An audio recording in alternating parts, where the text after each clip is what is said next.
Reptile is a brand new 2023 crime drama thriller. And this one stars Benicio Del Toro, Justin Timberlake, and Alicia Silverstone. It was also cool to see Michael Pitt here, who I just don't feel like we see enough of because I really like him. Okay, so this is a, investigatorial detective type thing.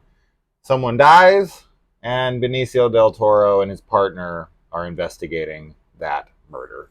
And that's really all you need to know.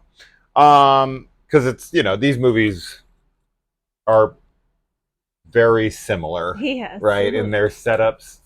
Somebody dies, and there's an investigation. And as the pieces come together, the suspects get whittled down. Yeah. And throughout the film, they present you with about 47 red herrings that you're like, why am I suspicious of myself right now with how many people? Why am I suspicious of my dog? Yeah, right. So, okay, this one has quite a high rating right now. I know people are really, really into these, and I typically am as well, right? Something like 7 is always going to be a high film for me. Yeah. Overall, I liked this movie. Definitely didn't love it. I felt like the film was not fully concocted. I felt that too. There was definitely, like, in the end, I just felt like things kind of came together, and I was like, okay, but what does that mean for the rest of the film? The setup, there's so many things going on. Yeah.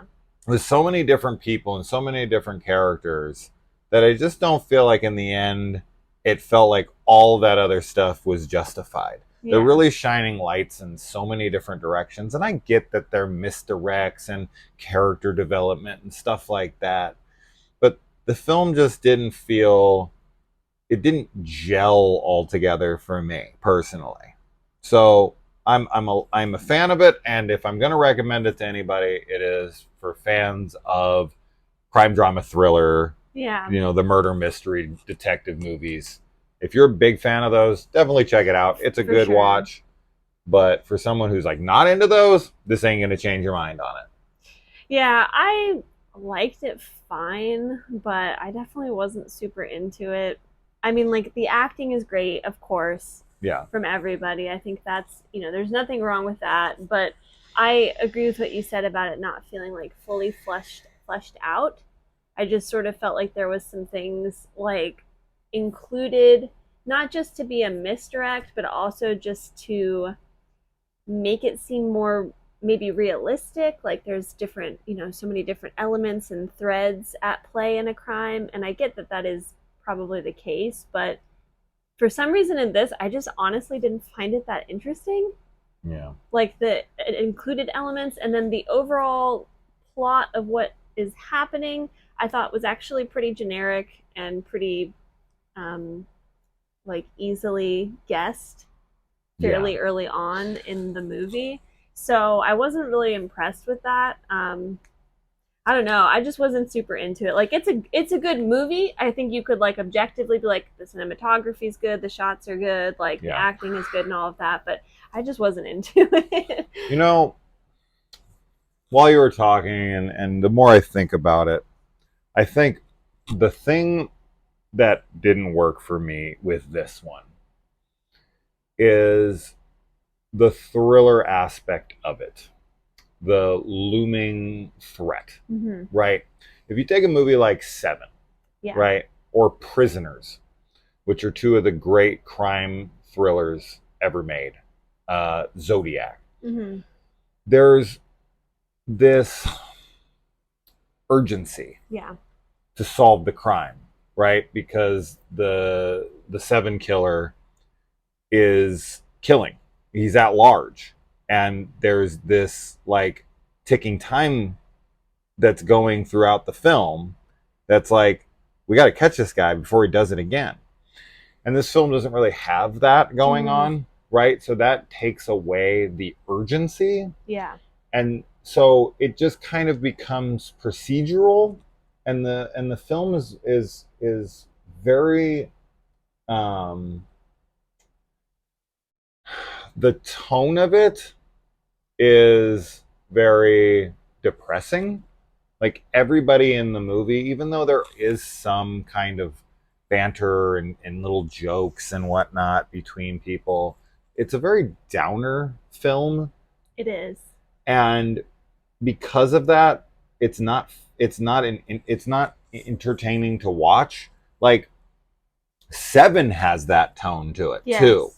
But because I'm so intrigued when Somerset and Mills are trying to figure out who this, the seven mortal sins killer is, there's something so intriguing the entire time, keeping me going. Like, who the hell is this? And spoilers for that movie. It's freaking old as hell now. If you haven't seen it, please shut this off and go watch that instead of this. Yeah, absolutely. But like, the killer doesn't even end up being anyone we ever really saw. I mean, yes, you see him in the stairwell with a camera for like 2 seconds, but that doesn't count. It's not even like any of the suspects. Right. It's not that. It's something completely different. And with this one, you set up like 50 different suspects, and there's just not enough probing into their life to where I'm going, oh shit, okay, I think it might be this guy. And ooh, that's gonna make it super interesting, because if that's the case, the A, B, and C, and ooh, what are the motives and this and that. I just never felt like that. I never really cared who it was. Right. That was the thing too, right? So you got the ticking time bomb kind of thing going on. Like, oh, if you don't solve it, you're gonna, he's gonna kill again. That's eliminated. Yeah. And then in addition to that, I never bought into like. I never cared.